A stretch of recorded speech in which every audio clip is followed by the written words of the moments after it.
नमस्ते विद्यार्थी मित्रों, डॉक्टर कीर्ति की हिंदी की दुनिया में आपका स्वागत है। आज मैं आपके लिए कक्षा 10वीं लोकवाणी से इकाई 1 वहाँ से 5वां लेसन अनोखे राष्ट्रपति यह लेकर आई हूँ। इसे महादेवी वर्मा जी ने लिखा है। आइए हम गद्य संबंधी में कुछ देख लेते हैं। जैसे महादेवी वर्मा जी द्वारा लिखित प्रस्तुत संस्मरण भारत के प्रथम राष्ट्रपति डॉक्टर राजेंद्र प्रसाद जी के बारे में है। राजेंद्र प्रसाद जो हैं वो हमारे भारत के प्रथम राष्ट्रपति थे, है ना। पाठ में डॉक्टर राजेंद्र प्रसाद जी की सादगी, सरलता, सहज स्वभाव आदि के बारे में प्रकाश डाला गया है। यहाँ लेखिका ने स्पष्ट किया है कि भारत के महामहिम पद पर पहुंचकर भी डॉक्टर राजेंद्र प्रसाद ने उनके अंदर अहम लेश मात्र भी नहीं था, यानी अहंकार बिल्कुल भी नहीं था। ठीक है, चलिए अब इसको शुरुआत करते हैं हम लोग। राजेंद्र बाबू को मैंने पहले एक सर्वदा गद्यात्मक वातावरण में ही देखा था। महादेवी वर्मा जी बोल रही है ना, स्वयं लिख रही है ये कि राजेंद्र बाबू को मैंने पहले एक सर्वथा गद्यात्मक वातावरण में ही देखा था, परंतु उस गद्य ने कितने भावनात्मक क्षणों की अटूट माला गूंधी है ये बताना कठिन है ना। गद्यात्मक वातावरण ने ऐसा वातावरण जिसकी व्याख्या की जा सके, है ना, जिसके बारे में बताया जा सके। अब ऐसे क्षणों में, ऐसे वातावरण में कितनी भावनात्मक रूप से वो उनसे जुड़ गई थी, इमोशनली उनसे जुड़ गई थी, ये बताना कठिन काम है।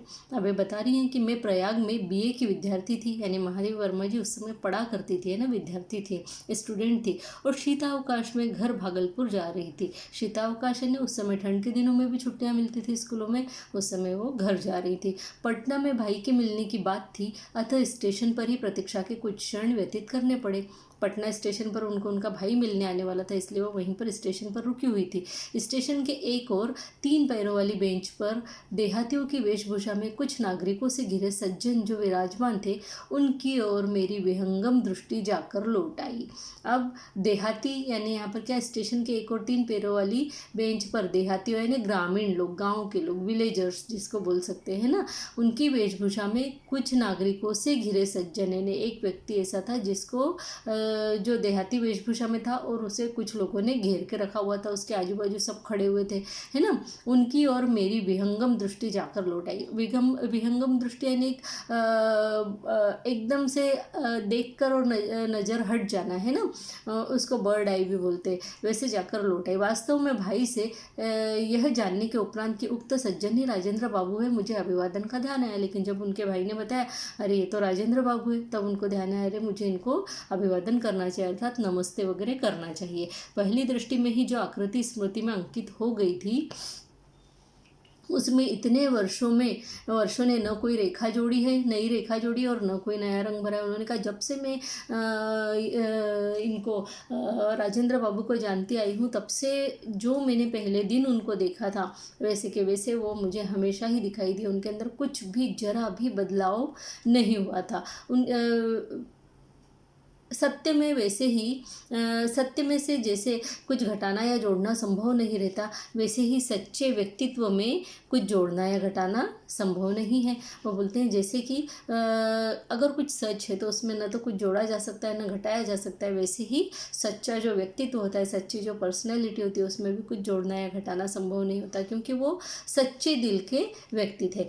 काले घने पर छोटे कटे हुए बाल, उनके बाल घने थे पर छोटे छोटे कटे हुए थे, एकदम गांव वालों जैसे। चौड़ा मुख, चौड़ा माथा यानी फोरहेड, है ना। घनी भ्रुकुटियों के बीच बड़ी आंखें, भ्रुकुटियाँ यानी भौहें, है ना, आईब्रोज। मुख के अनुपात में कुछ भारी नाक यानी बड़ी सी नाक, है ना। कुछ गोलाई लिए चौड़ी ठुड्डी यानी चिन। कुछ मोटे पर सुडौल ओठ यानी होठ। श्यामल झाई देता हुआ गेहुआ वर्ण, यानी उनका कलर कैसा था, गेहुआ था, सांवले रंग के थे। बड़ी बड़ी ग्रामीणों जैसी मूछें जो ऊपर के होठ को ही नहीं ढक लेती थी, नीचे के होठ पर भी रोमिल आवरण डाले हुए थी, यानी इतनी बड़ी बड़ी उनकी मूछें थी कि ऊपर का होठ भी पूरा ढक गया था और नीचे का होठ भी थोड़ा थोड़ा उसमें ढक गया था। हाथ पैर शरीर सब में लंबाई की ऐसी विशेषता थी जो दृष्टि को अनायास ही आकर्षित कर लेती, यानी उनके जो हाथ पैर इतने लंबे लंबे थे और शरीर भी इतना लंबा सा था कि वो अनायास ही सबको आकर्षित कर लेता था, यानी आसानी से कोई भी अट्रैक्ट हो जाए, है ना। उनकी वेशभूषा की ग्रामीणता तो और भी दृष्टि को उलझा देती थी, यानी उनकी जो पहनावा था, जो कपड़े उन्होंने पहन रखे थे उनमें जो ग्रामीणता थी, यानी गाँव के लोग जैसे कपड़े पहनते थे उन्होंने वैसे ही कपड़े पहन रखे थे। और इस कारण से जो है अपनी नज़र उनके ऊपर उलझ जाती थी कि अरे ये इतना बड़ा व्यक्ति होकर ऐसे कपड़े पहने हुआ है। तो खादी की मोटी धोती ऐसा फेटा देकर बांधी गई थी कि एक और दाहिने पैर पर घुटना छूती थी और दूसरे और बाएं पैर की पिंडली छूटती थी, यानी धोती जो बंधी थी वो ऐसी ऊंची सी बंधी हुई थी कि जो राइट लेग था उसका तो घुटने को छू रही थी और जो लेफ्ट लेग था उसकी पिंडली को छू रही थी, है ना। तो कहने का मतलब यहाँ पर है कि उनका जो पहनने का पहनावा जो था, वो जो तरीका जो था वो ऐसा था जैसे गांव के लोग पहनते थे, पिंडलियाँ यानी काफ, ठीक है।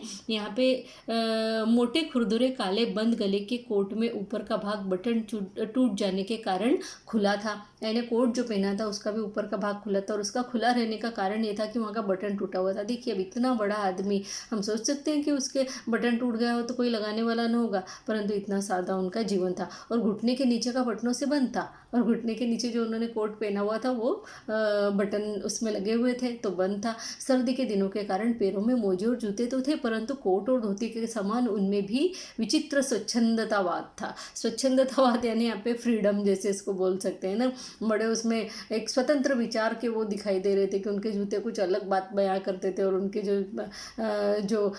ये क्या बोलते हैं मोजे थे, वो कुछ मोजे यानी सॉक्स, ठीक है। मिट्टी की परत से न जूतों के रंग का पता चलता था न रूप का, यानी इतनी धूल उन जूतों पर जमी हुई थी कि कलर भी नहीं दिखाई दे रहा था। गांधी टोपी की स्थिति तो और भी विचित्र थी, उन्होंने सिर में गांधी टोपी लगा रखी थी नुकीली सी, है ना। उसके आगे की नोक बाई भौं पर खिसक आई थी, यानी वो नुकीली जो टोपी होती है वो नोक जो है उनकी लेफ्ट वाले आईब्रो के ऊपर आ गई थी और टोपी की कोर माथे पर पट्टी की तरह लिपटी हुई थी और जो टोपी पट्टी जो लगी रहती है उसमें वो ऐसा लग रहा था जैसे माथे पर पट्टी बांध के रखी हो। देखकर लगता था मानो वे किसी हड़बड़ी में यानी जल्दबाजी में चलते चलते कपड़े पहन आए हों, यानी ऐसा लग रहा था कि बड़ी जल्दबाजी में कपड़े पहने होंगे उन्होंने। अतः जो जहाँ जिस स्थिति में अटक गया वह वहीं उसी स्थिति में लटका रह गया, यानी जल्दबाजी में उन्होंने जो कपड़े पहने जहाँ जहाँ डाले वो वहीं वहीं लटका हुआ रह गया।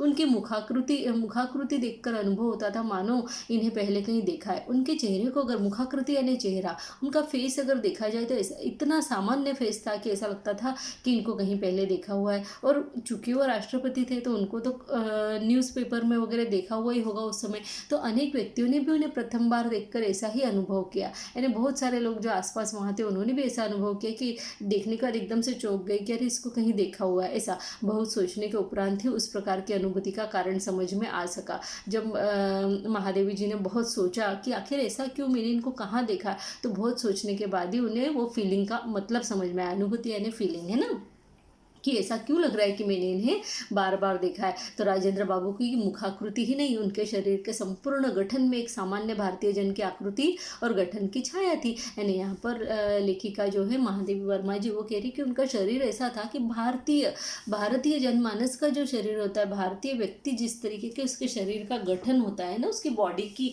संरचना जिस प्रकार की होती है वैसी ही एक सिंपल बनावट जो फॉर्मेशन है वो उनकी भी थी। अतः उन्हें देखने वाले को कोई न कोई आकृति या व्यक्ति स्मरण हो आता था और वह अनुभव करने लगता था कि इस प्रकार के व्यक्ति को पहले भी कहीं देखा है।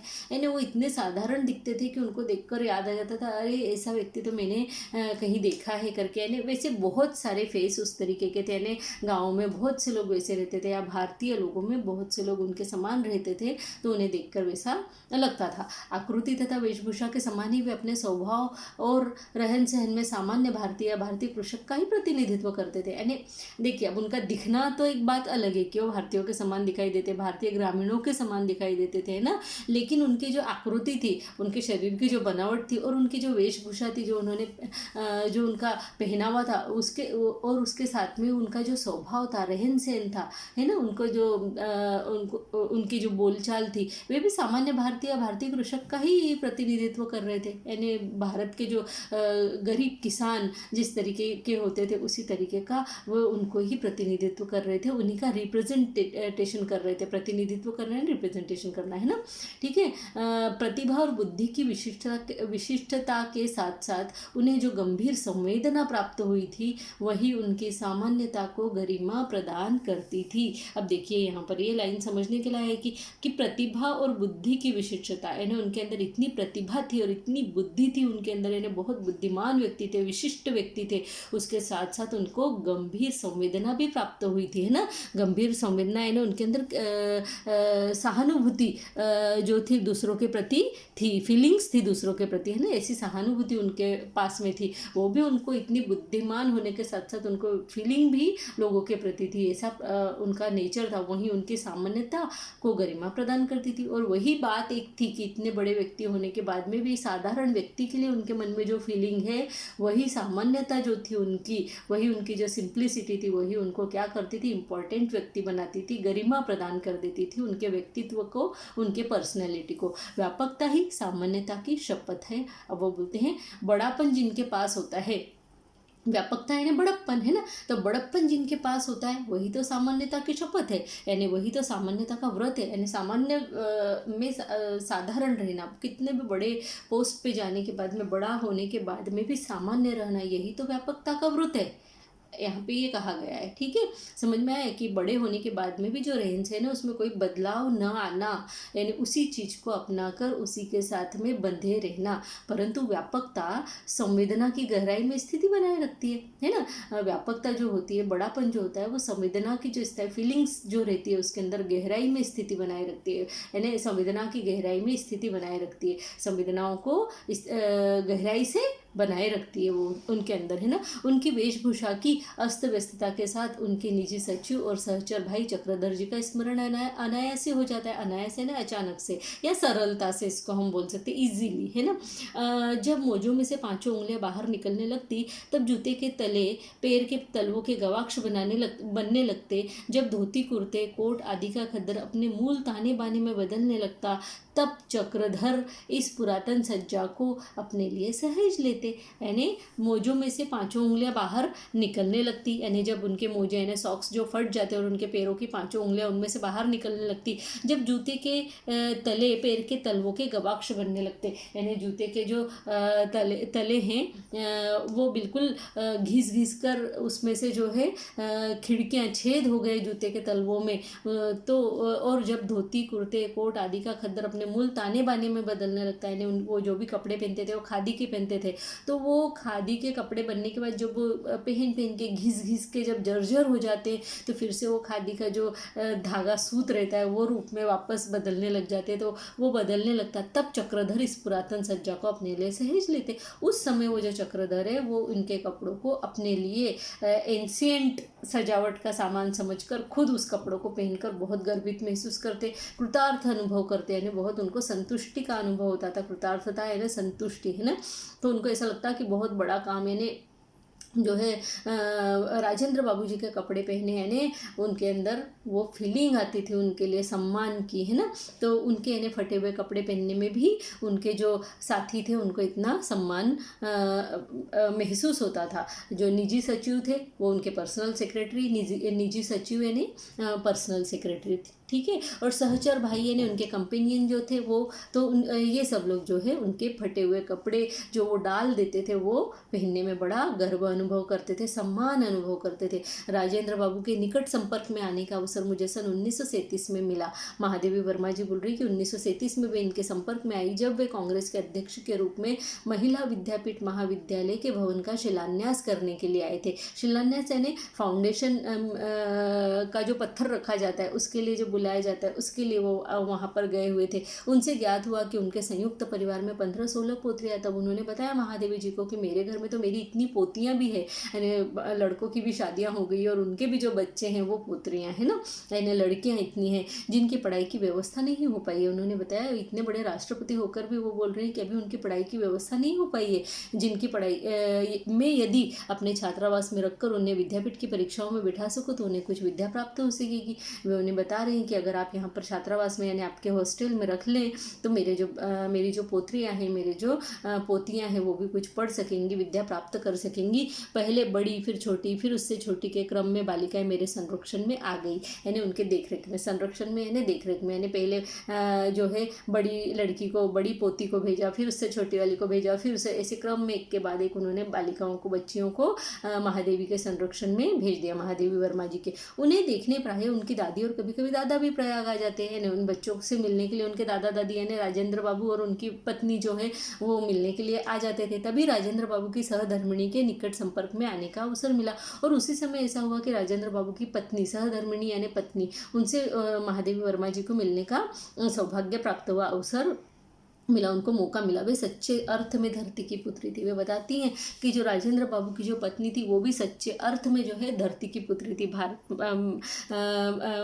भारत माता की पुत्री थी। वे साध्वी थी, यानी एकदम संत के समान सरल थी, एकदम सीधे स्वभाव की थी, क्षमामयी, हर किसी को क्षमा कर देने वाली, मातृत्व ममत्व उनके अंदर इतना था, सबके प्रति ममतालु और असंख्य संबंधों की सूत्रधारिणी थी, यानी सबके लिए उनके मन में दया भाव था, और उन्होंने सारे संबंधों को जो है एक सूत्र में बांध कर रखा था। वे सूत्रधारिणी थी, एक धागे में पिरो कर रखा हुआ था सारे परिवार के लोगों को, है ना।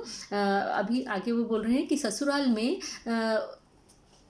में उन्होंने बालिका वधू के रूप में पदार्पण किया। इन्हें जब वे बिल्कुल छोटी थी, जब उन्हें कुछ समझ ही नहीं थी, तब उनका विवाह जो है राजेंद्र बाबू के साथ में हो गया था। पदार्पण करना यानी कदम रखना, है ना। तो उन्होंने ससुराल में एकदम बालिका वधू के रूप में पदार्पण किया। संभ्रांत जमींदार परिवार की परंपरा के अनुसार उन्हें घंटों सिर नीचा करके एक आसन में बैठना पड़ता था। अब संभ्रांत जमींदार परिवार यानी सम्माननीय परिवार, है ना। जमींदार यानी गाँव के जमींदार है, जो जिनके बोलने पर जो है गांव में कुछ भी हो सकता है, ऐसा जमींदार परिवार। उसकी परंपरा के अनुसार उन्हें क्या करना पड़ता था, पूरा समय एक तो सिर पर घूंघट लेकर बैठना पड़ता था, पूरा मुंह जो है घूंघट में छुपाकर, और घंटों सिर नीचा करके एक आसन में बैठना पड़ता। कोई घर आ जाए और अगर बैठना ही पड़े उनके बीच में तो नीचे सिर झुकाकर उन्हें बैठना पड़ता।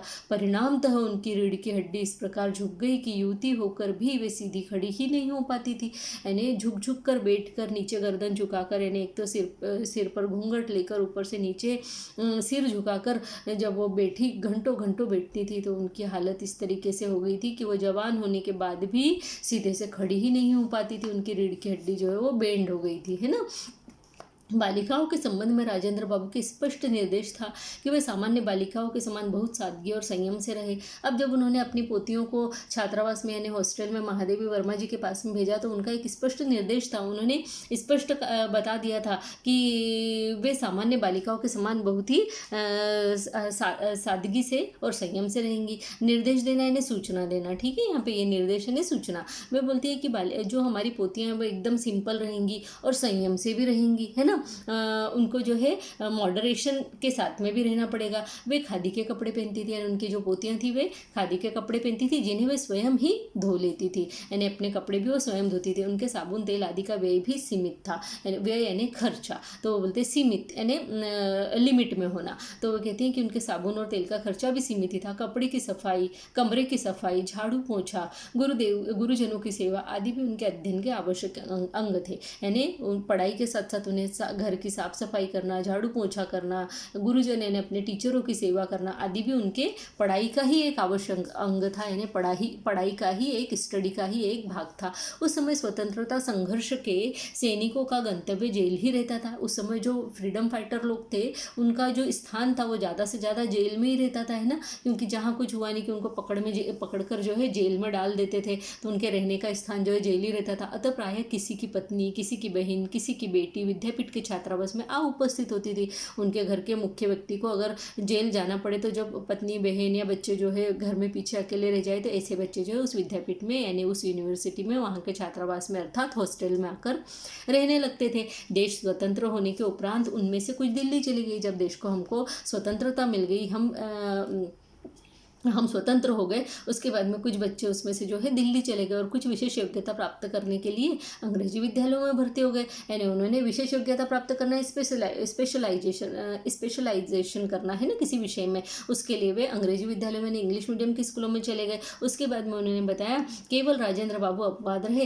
यानी राजेंद्र बाबू इसके अपवाद थे, बिल्कुल विपरीत थे, उल्टे थे। उनके भारत के प्रथम राष्ट्रपति हो जाने के उपरांत मुझे स्वयं उनकी पोत्रियों के संबंध में चिंता हुई। अब उन्होंने महादेवी जी बोल रही कि जब राजेंद्र बाबू जो है भारत के प्रथम जो है राष्ट्रपति बन गए, तब मुझे ही ऐसा लगा कि सब तो अच्छे अच्छे स्कूलों में चले गए हैं, सब कोई दिल्ली चला गया, कोई जो है स्पेशलाइजेशन करने के लिए अंग्रेजी स्कूलों में चला गया है, परंतु जो है हमारे जो राष्ट्रपति है उनकी पोतियाँ यहीं पर रह गई। तो उन्हें बड़ी चिंता हुई और उन्होंने जो है राष्ट्रपति जी से बात करी, लेकिन उनका स्पष्ट उत्तर मिला, महादेवी बहन, दिल्ली मेरी नहीं है, राष्ट्रपति भवन मेरा नहीं है, यानी ये दिल्ली जो है कोई मेरी नहीं है, और ये जो राष्ट्रपति भवन मुझे रहने के लिए मिला है राष्ट्रपति बनने के बाद, ये भी मेरा स्वयं का नहीं है। अहंकार से मेरी पोत्रियों का दिमाग न खराब हो जाए, तुम केवल इसकी चिंता करो। यानी वो कह रहे हैं कि मैं राष्ट्रपति बन गया तो कहीं इस चीज़ का जो अहंकार है वो मेरी पोत्रियों को न हो जाए, इसलिए तुम केवल उनकी चिंता करो, इसी बात की चिंता करो, वे जैसे रहती आई है उसी प्रकार रहेंगी, कर्तव्य विलास नहीं कर्मनिष्ठा है। वे बोले वो जो आपके पास हॉस्टल में रह रही है, जैसे रहती आई है वैसी उसी तरीके से रहेंगी, उनमें कोई बदलाव नहीं होगा, मैं उन्हें कहीं नहीं लेके जाऊँगा, वो आप ही के पास में रहकर पढ़ेंगी और वैसे ही गुरुजनों की सेवा करेंगी, अपने स्वयं के सारे कार्य करेंगी। बोल रहे हैं कि कर्तव्य विलास नहीं कर्मनिष्ठा है। वो बोलते मैं राष्ट्रपति बना हूँ, अपने कर्तव्य को पूरा करने के लिए बना हूँ, ये कोई विलास की बात नहीं है, मौज मजा करने की बात नहीं, बल्कि यह तो कर्मनिष्ठा है। कर्मनिष्ठा यानी अपने कार्य को पूर्ण ईमानदारी से करना, पूरे कर्तव्य के साथ करना, उसे कहा जाता है कर्मनिष्ठा। तो वो बोल रहे हैं कि मेरा ये जो चयन हुआ है राष्ट्रपति के लिए, ये तो मेरे लिए कोई विलास की बात नहीं, बल्कि ये तो मेरी कर्मनिष्ठा है, मुझे तो पूरी ईमानदारी से मन लगाकर अपने कार्य को करते रहना है। उनकी सहधर्मिणी में भी किसी प्रकार का परिवर्तन नहीं हुआ, यानी उनके राष्ट्रपति बनने के बाद में जो उनकी पत्नी में भी कोई सहधर्मिणी यानी पत्नी, उनकी पत्नी में भी किसी प्रकार का कोई परिवर्तन नहीं हुआ। नहीं तो लोगों में ऐसा होता है ना कि पति एकदम इतने बड़े राष्ट्रपति बन जाए तो पत्नी जो है एकदम से उनमें चेंजेस आ जाते हैं, लेकिन उनमें कोई चेंजेस नहीं है। जब राष्ट्रपति भवन में उनके कमरे में संलग्न रसोई घर बन गया तब वे दिल्ली गई। जब उन्हें रसोई घर मिल गया राष्ट्रपति भवन में, तब उन्होंने अपनी पत्नी को वहां बुला लिया और अंत तक स्वयं भोजन बनाकर सामान्य भारतीय गृहिणी के समान पति, परिवार तथा परिजनों को खिलाने के उपरांत वे स्वयं अन्न ग्रहण करती थी। उपरांत यानी बाद में। तो उन्होंने वहां पर भी कोई बड़प्पन नहीं दिखाया, बल्कि वो उसी तरीके से रहती थी जैसे एक भारतीय स्त्री रहती है। अपने घरों में वो खाना बनाती, पहले परिवार के सब लोगों को खिलाती, उसके बाद में स्वयं खाना खाती।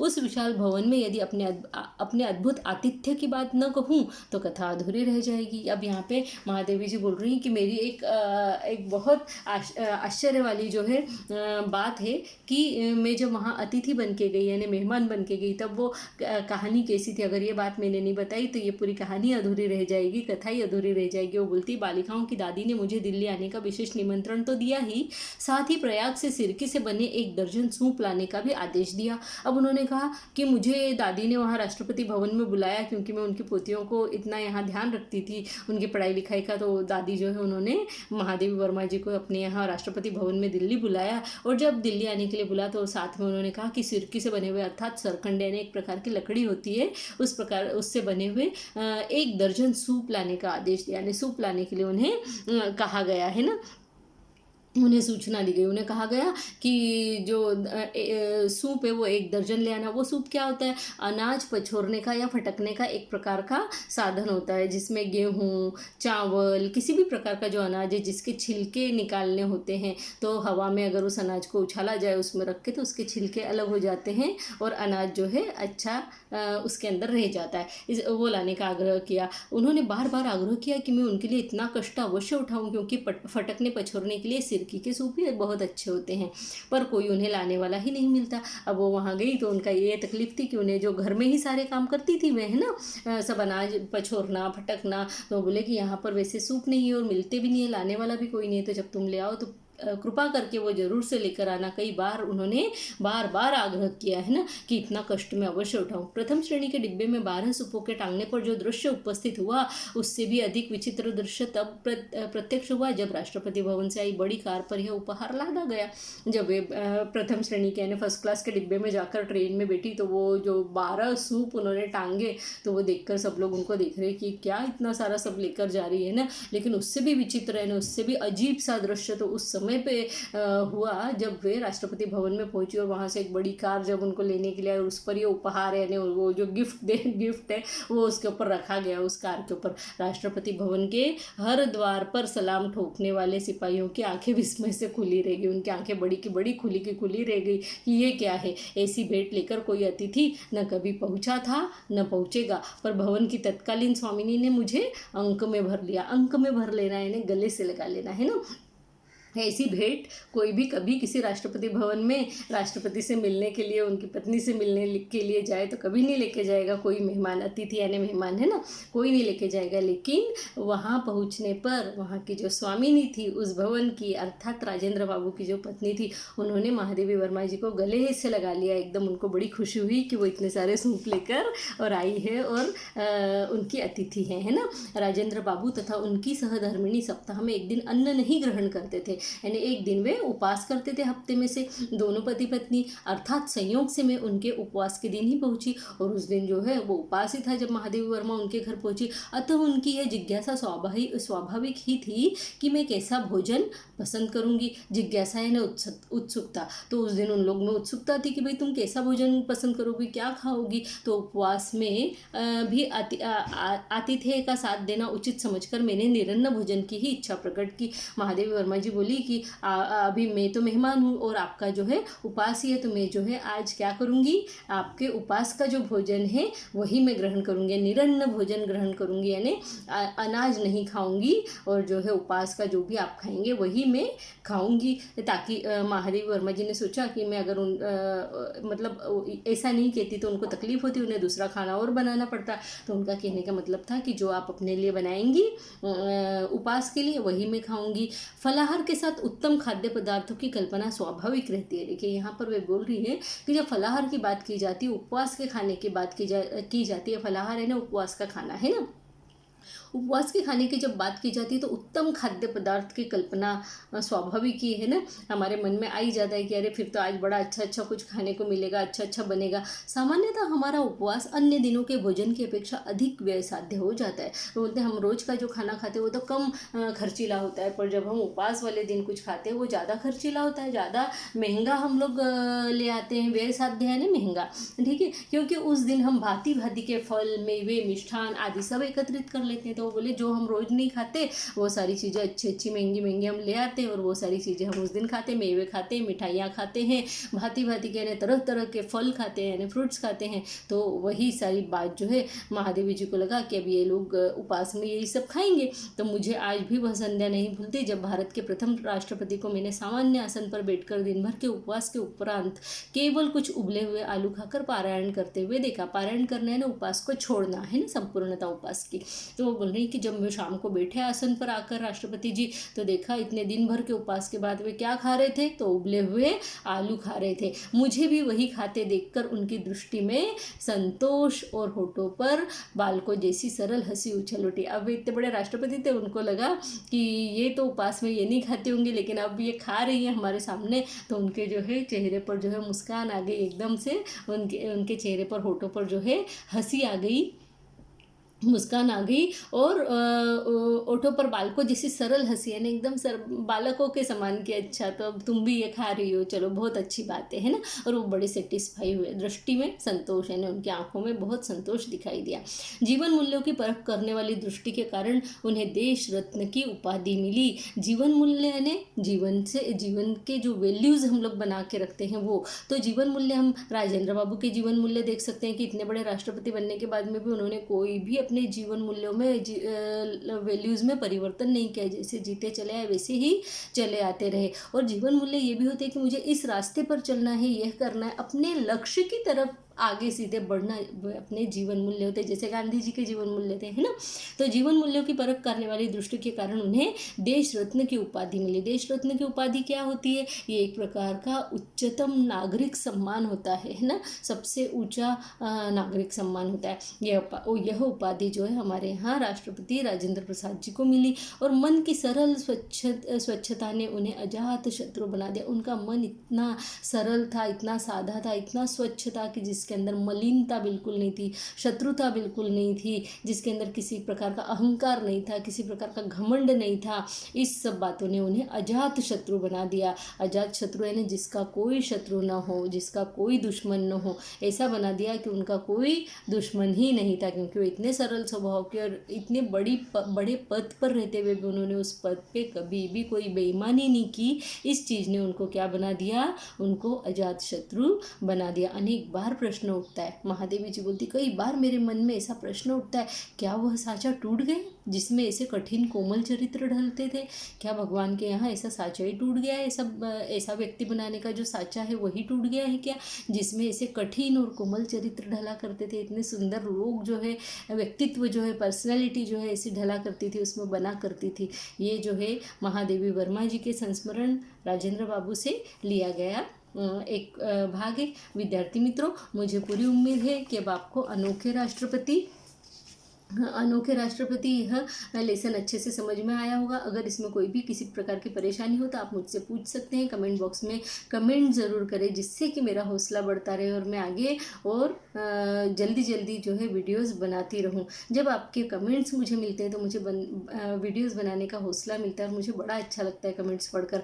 तो आप कृपा करके कमेंट्स जरूर दें, मेरे चैनल को सब्सक्राइब करें, लाइक करें और उसको शेयर करना भी आप ना भूलें, जिससे कि आपके साथ साथ दूसरे विद्यार्थी भी इसे पढ़ सके और इसका लाभ उठा सके। अभी ये कोरोना लॉकडाउन में हम लोग घरों के अंदर हैं, तो घर में रहकर ये पढ़ाई का एक अच्छा तरीका है कि जो हमें यूट्यूब पर प्राप्त हो जाए कोई भी अध्ययन की सामग्री, और उससे हम पढ़ाई करके और निरंतर अपने आप को अपडेट रखते रहे, है ना। तो विद्यार्थी मित्रों, अभी घर में ही रहिए, सुरक्षित रहिए, अच्छे से रहिए। धन्यवाद मित्रों, नमस्ते।